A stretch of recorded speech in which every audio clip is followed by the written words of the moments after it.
नमस्कार सर्व स्वामी भक्तांना, तुमचं स्वागत आहे माझ्या चॅनलमध्ये soul journey with Shri Swami Samarth. तुमचा दिवस आनंदमय जाओ हीच मी स्वामींपुढे प्रार्थना करते आणि माझ्या माहितीला सुरुवात करते। तर आज जी मी माहिती देणार आहे ना ती आहे की स्वामी पुण्यतिथी। ठीक आहे, स्वामी पुण्यतिथीच्या दिवशी आपल्याला कुठल्या अशा सेवा, साध्या आणि सोप्या सेवा करायच्या आहेत। अगोदर आपण स्वामींना वंदन करूया आणि मग मी माझ्या माहितीला सुरुवात करते। ठीक आहे, अनंत कोटी ब्रह्मांड नायक राजाधिराज योगीराज अक्कलकोट निवासी श्री स्वामी समर्थ महाराज की जय। अवधूत चिंतन श्री गुरुदेव दत्त श्रीपादराजम चरणम प्रपद्ये श्री स्वामी समर्थ सर्वांना। तर बघा, दुःखद दिवस आहे सगळ्या स्वामी भक्तांसाठी। ठीक, मी स्वामींनी आपलं अवतार कार्य समाप्त केलं होतं, चराचरात आहेत। ठीक आहे, स्वामींचं हे ब्रीदवाक्य आहे की हम गया नहीं जिंदा है। तर स्वामी सगळीकडे आहेत, स्वामींचं लक्ष सगळीकडे आहे।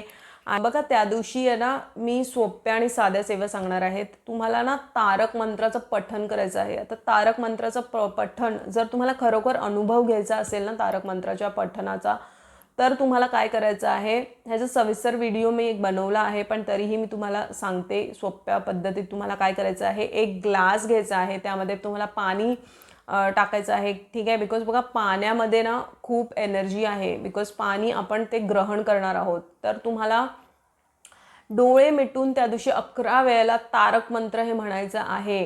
ठीक आहे, आणि तुम्हाला तुमचा वेळ घेऊन म्हणायचं आहे। बघा, तुम्हाला एक जरी तुम्ही सेवा केलीत ना, पण ती पण मनोभावे केली ना, कारण की स्वामींना ना भक्ती प्यारी आहे। ठीक आहे, जी सेवा तुम्ही करत आहात ना त्यापेक्षा तुम्ही कशा पद्धतीने ती सेवा करत आहात ते त्यात भाव कुठला आहे।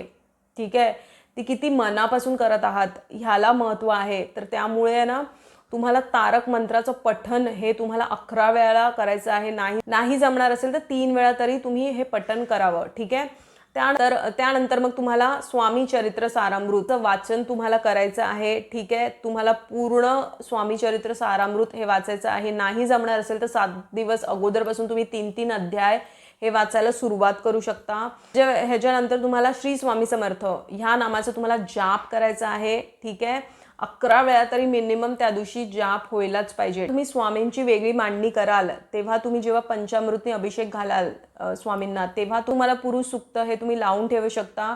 ठीक आहे, किंवा तुम्ही म्हणत म्हणत तो अभिषेक करू शकता। ठीक आहे, त्यानंतर मग तुम्हाला बघा नित्य सेवेच्या पुस्तकामध्ये कुलदेवतांची सेवा आहे, दुर्गा मातेचं स्तोत्र आणि तुम्हाला महाकालीचं स्तोत्र हे तुम्हाला पठण करायचं आहे, किंवा मग नवारण मंत्र ओम ऐं ह्रीं क्लीं चामुंडाय विचे या मंत्राचं तुम्ही जाप करू शकता। तुम्हाला भैरवष्टक हे तुम्हाला वाचायचं आहे। तर बघा, तुम्हाला गुरुचरित्राचं पठण हे तुम्ही करू शकता। ठीक आहे, पूर्ण वर्षभर हे तुम्ही गुरुचरित्राचं पठण करू शकता।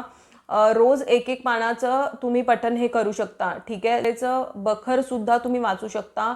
बघा, जी काही पुस्तकं आहेत, जी काही ग्रंथ आहेत स्वामींच्या, त्या ग्रंथांचं पठण हे तुम्ही एक पान हे करू शकता। जर तुम्ही केलेलं नसेल तर तुम्ही एक पानापासून सुरुवात करू शकता, तुम्ही एक पान रोज वाचू शकता हे। ठीक आहे, तर अशा पद्धतीने तुम्हाला त्या दिवशी ही सेवा करायची आहे। स्वामींच्या मठात त्या दिवशी जायचं आहे, खडीसाखर नारळ आणि चाफ्याचं फूल घेऊन। ठीक आहे, अशा पद्धतीने तुम्ही सोप्या पद्धतीने तुम्ही ही पूजा करू शकता। बघा, स्वामींना ना सगळ्यात प्रिय भाव आहे तुम्ही कुठल्या भावाने जात आहेत।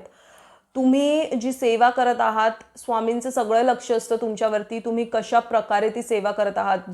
जर फक्त तुम्ही तारक मंत्र सुद्धा म्हणाल ना 11 वेळेला, तरीही त्यांच्यासाठी ते खूप होणार आहे, कारण ते भाव बघतात।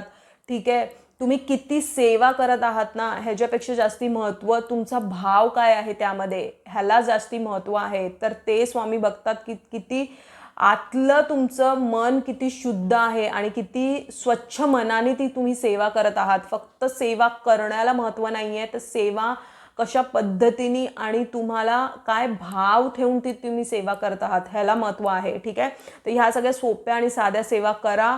स्वामींपर्यंत ह्या सगळ्या गोष्टी पोचत आहेत, स्वामी चराचरात आहेत आणि सगळ्या गोष्टींवरती लक्ष आहे। ठीक आहे, तर छोट्या साध्या सोप्या सेवा करा आणि तुमच्या जीवनात परिवर्तन आणा। तर हाच होता माझा व्हिडिओ आणि मला हेच तुमच्यापर्यंत आज पोचवायचं होतं की पुण्यतिथीच्या दिवशी तुम्हाला कुठल्या सेवा या करायच्या आहेत। जर तुम्हाला ही माहिती आवडली असेल तर माझ्या चॅनलला सबस्क्राईब करा। स्वस्त राहा, स्वामींच्या नामात आपलं मन रमून राहा आणि कोटी कोटी धन्यवाद हा व्हिडिओ बघितल्याबद्दल।